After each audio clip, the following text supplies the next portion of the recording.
ఒక లంజా కొడుకు కథ.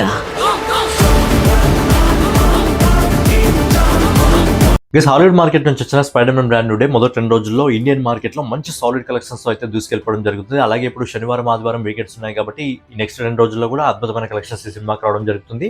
అండ్ మొదటి 2 రోజుల్లో ఓవర్సీస్ మార్కెట్ నుంచి వరల్డ్ వైడ్ గా ఈ సినిమాకి మంచి కలెక్షన్స్ అయితే రావడం జరిగింది. దాంతోపాటు ఏంటంటే కిరణ్ అబ్బవరం ప్రధాన పాత్రలో నడిచిన Chennai love story box office దగ్గర 8 రోజులు కంప్లీట్ చేసుకోవడం జరిగింది. విజయ్ తలపతి గారు నడిచిన జననాయకన్ సినిమా బాక్స్ ఆఫీస్ దగ్గర 9 రోజులు కంప్లీట్ చేసుకోవడం జరిగింది. వీటి గురించి మాట్లాడుకోవడంతో పాటు బ్యాచులర్ స్టార్ నాని ప్రధాన పాత్రలో నడిచిన సినిమా ప్యారడైస్ మూవీ నుంచి ఒక సాలిడ్ అప్డేట్ అయితే రావడం జరిగింది. దాని గురించి కూడా మాట్లాడుకుందాం. అంతకంటే ముందు నేను మీకు వెల్కమ్ బ్యాక్ టు వచ్చిన యూనిక్ అప్డేట్స్ రెగ్యులర్గా ఇలాంటి ఇంట్రెస్టింగ్ వీడియోస్ కోసం అలాగే బాక్స్ ఆఫీస్ కలెక్షన్ వీడియోస్ కోసం మన యూనిక్ అప్డేట్ ఛానల్ సబ్స్క్రైబ్ చేసుకొని ఫాలో అవుతుండండి. కొత్త వాళ్ళైతే ఛానల్ సబ్స్క్రైబ్ చేసుకోండి, పాత వాళ్ళైతే వీడియోకి లైక్ కొట్టి వీడియోని కంటిన్యూ చేయండి. లైక్ కొట్టడం మాత్రం మర్చిపోకండి. ఇక ముందుగా లేట్ చేయకుండా కిరణ్ అబ్బవరం ప్రధాన పాత్రలో నటించిన cinema Chennai love story. Cinema budget వచ్చి 30 కోట్ల రూపాయలు. మొదటి షో మొదటి ఆర్ట్ నుంచే మంచి పాజిటివ్ టాక్ రావడం జరిగింది. అండ్ ఈ సినిమా బాక్స్ ఆఫీస్ దగ్గర 8 రోజులను అయితే కంప్లీట్ చేసుకోవడం జరిగింది. మరి 8 రోజుల్లో ఈ సినిమాకి ఇండియన్ బాక్స్ ఆఫీస్ నుంచి ఇంకా ఓవర్సీస్ బాక్స్ ఆఫీస్ నుంచి ఎన్ని కోట్ల కలెక్షన్స్ రావడం జరిగింది అనే విషయం గురించి మనం ఒకసారి మాట్లాడుకున్నట్టయితే సినిమా మొదటి 6 రోజుల్లో ట్రేడ్ రిపోర్ట్ ప్రకారం వరల్డ్ వైడ్ కలెక్షన్ వచ్చేసి 35 కోట్ల 72 లక్షల రూపాయలని ఈ సినిమా వసూలు చేయడం జరిగింది.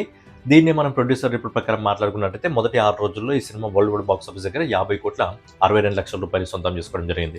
అలాగే 7వ రోజు ఈ cinema world wide box office దగ్గర 1,87 లక్షల రూపాయలని సొంతం చేసుకోవడం జరిగింది. అలాగే 8వ రోజు అంటే నిన్నటి రోజు ఈ సినిమా ఇండియాలో నెట్ కలెక్షన్స్ రూపంలో 1,49 లక్షల రూపాయలు ఈ సినిమా సొంతం చేసుకోవడం జరిగింది. దీన్ని గ్రాస్ రూపంలో కన్వర్ట్ చేసినట్టయితే ఓవరాల్గా నిన్నటి రోజున ఈ సినిమా ఇండియాలో 1,75 లక్షల రూపాయలని సొంతం చేసుకోవడం జరిగింది. అలాగే ఓవర్సీస్ మార్కెట్ నుంచి ఈ సినిమా 20 లక్షల రూపాయలని సొంతం చేసుకొని ఓవరాల్గా 8వ రోజు ఈ cinema world wide box office దగ్గర 1,95 లక్షల రూపాయలని సొంతం చేసుకొని కిరణ్ అబ్బవరం ప్రధాన పాత్రలో నడిచిన చెన్నై లవ్ స్టోరీ సినిమా మొదటి 8 రోజుల్లో వరల్డ్ వైడ్ బాక్స్ ఆఫీస్ దగ్గర ట్రేడ్ రిపోర్ట్ ప్రకారం మాట్లాడుకున్నట్టయితే 39 కోట్ల 54 లక్షల రూపాయలు, అంటే ఆల్మోస్ట్ 40 కోట్ల రూపాయలు అనుకోండి. ప్రొడ్యూసర్ రిపోర్ట్ ప్రకారం దీన్ని మాట్లాడుకున్నట్టయితే 54 కోట్ల 44 లక్షల రూపాయలని ఈ సినిమా ఇప్పటివరకు సొంతం చేసుకోవడం జరిగింది.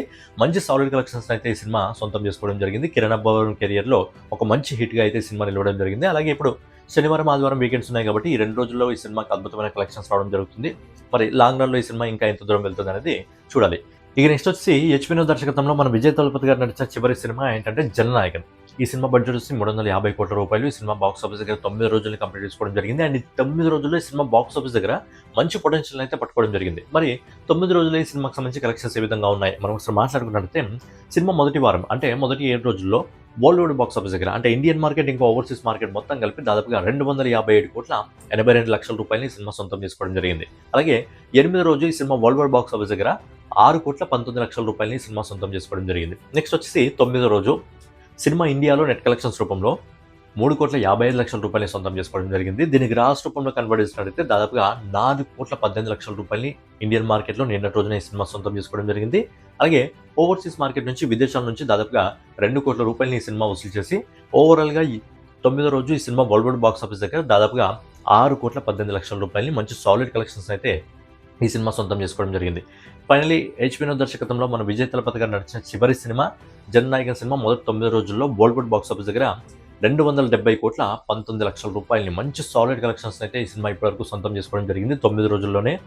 ఈ సినిమా కూడా సాటర్డే ఇంకా సండే వీకెండ్స్ ఉన్నాయి కాబట్టి 2 రోజుల్లో ఈ సినిమాకి అద్భుతమైన కలెక్షన్స్ వస్తాయి. సినిమా మెల్లగా 300 కోట్ల క్లబ్లోకి అయితే అడుగు పెడుతుంది. మనం 300 కోట్ల క్లబ్లోకి అడుగు పెట్టిన తర్వాత లాంగ్ రన్లో ఈ సినిమా ఇంకా ఎంత దూరం వెళ్తుంది అనేది చూడాలి. ఇక నెక్స్ట్ వచ్చి హాలీవుడ్ మార్కెట్ నుంచి డేనియల్ క్రిస్టియన్ దర్శకత్వంలో టామ్ హాలండ్ ప్రధాన పాత్రలో నటించిన cinema spider man brand day. ఈ సినిమా మొదటి 2 రోజుల్లో ఇండియన్ మార్కెట్లో అయితే మంచి సాలిడ్ కలెక్షన్స్ సొంతం చేసుకోవడం జరిగింది. మరి మొదటి రోజు ఈ సినిమా కలెక్షన్స్ ఏ విధంగా రావడం జరిగింది, అలాగే నిన్నటి రోజున ఏ విధంగా రావడం జరిగింది అనే విషయం గురించి మనం ఒకసారి మాట్లాడుకున్నట్లయితే మొదటి రోజు ఈ సినిమా ఇండియాలో నెట్ కలెక్షన్స్ రూపంలో 60 కోట్ల 60 లక్షల రూపాయల సినిమా సొంతం చేసుకోవడం జరిగింది. ఇంతకుముందే చెప్పడం జరిగింది మన ఇండియాలో రిలీజ్ అయిన సినిమాలకు కూడా ఈ range collections Rao. But Hollywood market నుంచి వచ్చిన ఒక సినిమాకి మొదటి రోజు నెట్ కలెక్షన్స్ రూపంలో 60 కోట్ల 60 లక్షల రూపాయలని ఇండియన్ మార్కెట్లో సొంతం చేసుకోవడం జరిగింది. దీనికి గ్రాస్ రూపంలో కన్వర్ట్ చేసినట్లయితే ఓవరాల్గా ఈ సినిమా మొదటి రోజు ఇండియన్ మార్కెట్లో 72 కోట్ల 44 లక్షల రూపాయలని మంచి సాలిడ్ కలెక్షన్స్ అయితే ఈ సినిమా మొదటి రోజు ఇండియన్ మార్కెట్లో సొంతం చేసుకోవడం జరిగింది. ఇక 2వ రోజు ఈ సినిమా ఇండియాలో మల్టిపుల్ లాంగ్వేజ్లో రిలీజ్ కావడం జరిగింది కాబట్టి ఏ లాంగ్వేజ్లో ఎంతెంత సొంతం చేసుకోవడం జరిగింది. ఎందుకంటే 2వ రోజు ఫ్రైడే వచ్చింది, వర్కింగ్ డే వచ్చింది, అయినప్పటికీ కూడా కలెక్షన్స్లో ఏ మాత్రం తగ్గలేదు. కలెక్షన్ల గురించి మనం ఒకసారి మాట్లాడుకున్నట్లయితే ఇంగ్లీష్ వర్షన్ నుంచి ఇండియాలో ఈ సినిమా 28 కోట్ల రూపాయలని రెండో రోజు వసూలు చేసింది. మొదటి రోజు 32 కోట్ల రూపాయలు వసూలు చేసింది. రెండో రోజు 28 కోట్ల రూపాయలు వసూలు చేసింది. నెక్స్ట్ వచ్చి నార్త్ మార్కెట్ నుంచి హిందీ మార్కెట్ నుంచి రెండో రోజు 17 కోట్ల రూపాయలు వసూలు చేసింది. ఇదే సినిమా మొదటి రోజు దాదాపుగా 20 కోట్లకు పైగా వసూలు చేయడం జరిగింది హిందీ మార్కెట్లో.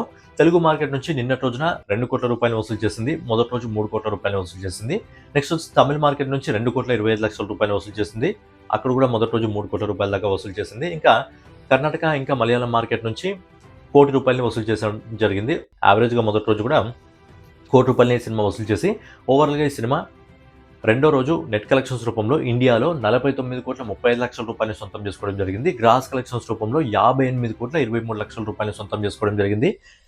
ఫ్రైడే వర్కింగ్ డే అయినప్పటికీ కూడా మంచి సాలిడ్ కలెక్షన్స్ సినిమా సొంతం చేసుకొని స్పైడర్ మ్యాన్ బ్రాండ్ నుండి మొదటి 2 రోజుల్లో ఇండియాలో నెట్ కలెక్షన్స్ రూపంలో 109,95,00,000 రూపాయలని సొంతం చేసుకోవడం జరిగింది. అంటే మొదటి 2 రోజుల్లోనే సినిమా ఇండియన్ మార్కెట్లో 100 కోట్ల క్లబ్లోకి అయితే ఎంటర్ కావడం జరిగింది నెట్ కలెక్షన్స్ రూపంలో. దీన్ని గ్రాస్ రూపంలో కన్వర్ట్ చేసినట్లయితే ఈ సినిమా మొదటి 2 రోజుల్లో ఇండియన్ మార్కెట్లో దాదాపుగా 131,46,00,000 రూపాయలని మంచి సాలిడ్ కలెక్షన్స్ అయితే ఈ సినిమా ఇండియన్ మార్కెట్లో సొంతం చేసుకోవడం జరిగింది. అలాగే మొదటి 2 రోజుల్లో ఈ cinema world wide box office దగ్గర ఇప్పటివరకు వస్తున్న కొన్ని హాలీవుడ్ రిపోర్ట్ ప్రకారం ఏంటంటే దాదాపుగా 2,000 కోట్లకు పైగా వసూలు చేసింది అని చెప్పి రిపోర్ట్స్ అయితే రావడం జరుగుతుంది. ఎగ్జాక్ట్లీ ఫిగర్ అనేది మనకి ఇవ్వలేదు, బట్ 2,000 కోట్లకు పైగా వసూలు చేసింది అని చెప్పి హాలీవుడ్ రిపోర్ట్స్ నుంచి అయితే రావడం జరుగుతుంది. అండ్ మేకర్స్ టార్గెట్ ఏంటంటే ఇప్పుడు నెక్స్ట్ శనివారం ఆదివారం ఉన్నాయి. ఈ 2 రోజుల్లో ఇండియన్ మార్కెట్లో మంచి సాలిడ్ కలెక్షన్స్ ఉంటాయి. శనివారం రోజు మెయిన్గా ఓవర్సీస్ మార్కెట్లో మంచి సాలిడ్ కలెక్షన్స్ ఉంటాయి. సో ఈ 2 రోజుల్లో ఈజీగా ఈ సినిమా 4,000 కోట్లకు పైగా వసూలు చేయాలని చెప్పి మేకర్స్ అయితే టార్గెట్ పెట్టుకోవడం జరిగింది. మరి ఎలాగో 2 రోజులు వీకెండ్స్ ఉన్నాయి కాబట్టి ఈ 2 రోజుల్లో ఇంకా ఈ సినిమాకి అద్భుతమైన కలెక్షన్స్ వస్తాయి. మరి ఫస్ట్ వీకెండ్ అయిపోయే లోపల ఈ సినిమాకి వరల్డ్ వైడ్ బాక్స్ ఆఫీస్ దగ్గర ఎన్ని కోట్ల కలెక్షన్స్ వస్తాయి అనేది చూడాలి. అలాగే లాంగ్ రన్లో ఈ సినిమా ఎన్ని కోట్ల వరకు వెళ్ళగలదు అనేది కూడా చూడాలి. ఇక ఫైనల్గా శ్రీకాంత్ వదేలా దర్శకత్వంలో మన నేచురల్ స్టార్ నాని ప్రధాన పాత్రలో నటించిన సినిమా ప్యారడైజ్. సో నాని గారి కెరియర్లో ఇది బిగ్గెస్ట్ మూవీ అని చెప్పుకోవచ్చు. ఇప్పటివరకు వచ్చిన సినిమాలో బిగ్గెస్ట్ మూవీ అని చెప్పుకోవచ్చు ప్యారడైజ్. ఐ థింక్ సెప్టెంబర్ 24 తారీఖు అనుకుంటా. సెప్టెంబర్ 24 తారీఖు సెప్టెంబర్లో ఈ సినిమా రిలీజ్ అవుతుంది. డేట్ కూడా అనౌన్స్మెంట్ అయింది. 24, 25 తారీఖు ఈ సినిమా రిలీజ్ కావడం జరుగుతుంది. మరి ఈ సినిమాకి సంబంధించి ఒక సాలిడ్ అప్డేట్ అయితే రావడం జరిగింది. ఏంటంటే ఈ సినిమాకి సంబంధించిన టీజర్ అనేది రిలీజ్ కాబోతుంది. ఈ సినిమాకి సంబంధించిన టీజర్ దాదాపుగా 95 సెకండ్లు ఉండబోతుంది. ఇది ఎక్స్లో ఏదైతే ప్యారడైజ్ సంబంధించిన అఫీషియల్ పేజ్ ఉందో వాళ్ళే కన్ఫర్మ్ చేయడం జరిగింది. సినిమాకి సంబంధించిన టీజర్ ఆగస్టు 6 తారీఖున దాదాపుగా 90 సెకండ్లు ఉన్న టీజర్ని అయితే రిలీజ్ చేయబోతున్నారు. ఆల్రెడీ ఒక ఫోటో కూడా ఇవ్వడం జరిగింది. మీకు సైడ్ స్క్రీన్ పైన ఇస్తున్నాను చూడండి. టికెట్లో నిలబడినట్టు ఒక ఫోటో అయితే ఉండడం జరిగింది. సో ఏంటంటే నేచురల్ స్టార్ నాని ఎన్నుకునే స్క్రిప్ట్ చాలా డిఫరెంట్గా ఉంటాయి. సో ప్యారడైజ్ ఇప్పటివరకు మనం చూసిన దాని ప్రకారం చాలా అంటే చాలా డిఫరెంట్గా ఉంది. మరి ఏం చేస్తాడు ఏంటి ఆ 95 సెకండ్ల టీజర్లో ఏం చూపిస్తాడు అనేది చూడాలి. నానిని మరో కొత్త క్యారెక్టర్లో మనం చూడబోతున్నాం కాబట్టి సో ఫైనల్గా ఏంటంటే టీజర్ అయితే ఆగస్ట్ 6 తారీఖున అయితే రాబోతుంది. టైం అనేది మెన్షన్ చేయలేదు, బట్ ఆగస్ట్ 6 తారీఖున వస్తుందని చెప్పి ఫైనల్గా మూవీ మేకర్స్ అయితే అఫీషియల్గా అనౌన్స్మెంట్ చేయడం జరిగింది. సో ఫైనల్గా ఏదన్నమాట చెన్నైలో story Jana Nayagan spider man brand నుండి అలాగే ప్యారడైజ్ మూవీకి సంబంధించి ఒక అప్డేట్ అనమాట. నెక్స్ట్ మరో వీడియోలో మళ్ళీ కలుసుకుందాం. సో డైలీ ఇలాంటి ఇంట్రెస్టింగ్ వీడియోస్ కోసం అలాగే బాక్స్ ఆఫీస్ కలెక్షన్ వీడియోస్ కోసం మన యూనిక్ అప్డేట్ ఛానల్ ఫాలో అవుతుండండి. మళ్ళీ కలుద్దాం. జై హింద్, జై భారత్, నమస్తే.